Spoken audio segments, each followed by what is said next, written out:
এসো বিতর্কের মাধ্যমে নিজেকে পরিশুদ্ধ করি। এই প্রতিবাদে ভোলা চরফ্যাশন উপজেলা সুনামধন্য শিক্ষা প্রতিষ্ঠান Charfasson cadet school and college বার্ষিক বিতর্ক প্রতিযোগিতা ও পুরস্কার বিতরণী অনুষ্ঠান অনুষ্ঠিত হয়েছে। বৃহস্পতিবার সকালে Charfasson cadet school and college অডিটোরিয়ামে ক্যাডেট ডিবেটিং ক্লাবের আয়োজনে শিক্ষার্থীদের মাঝে বিতর্ক প্রতিযোগিতা অনুষ্ঠিত হয়। এ সময় সহকারী শিক্ষক রাবিয়া ইসলামের সঞ্চালনায় ও চরফ্যাশন ক্যাডেট স্কুল অ্যান্ড কলেজের চেয়ারম্যান মোহাম্মদ ফরিদ উদ্দিনের সভাপতিত্বে প্রধান অতিথি হিসেবে উপস্থিত ছিলেন চরফ্যাশন ক্যাডেট স্কুল অ্যান্ড কলেজের অধ্যক্ষ গালিব মোহাম্মদ জিল্লুর রহমান। প্রধান অতিথির বক্তব্যে অধ্যক্ষ গালিব মোহাম্মদ জিল্লুর রহমান বলেন, এই বিতর্ক প্রতিযোগিতার মাধ্যমে শিক্ষার্থীদের মেধার বিকাশ ঘটবে।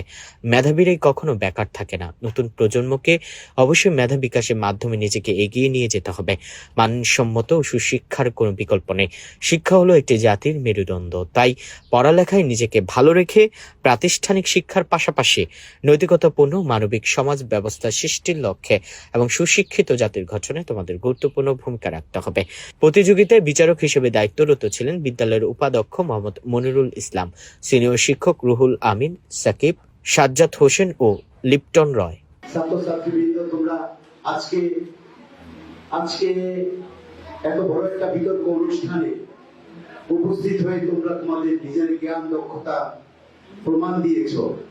অ্যাকচুয়ালি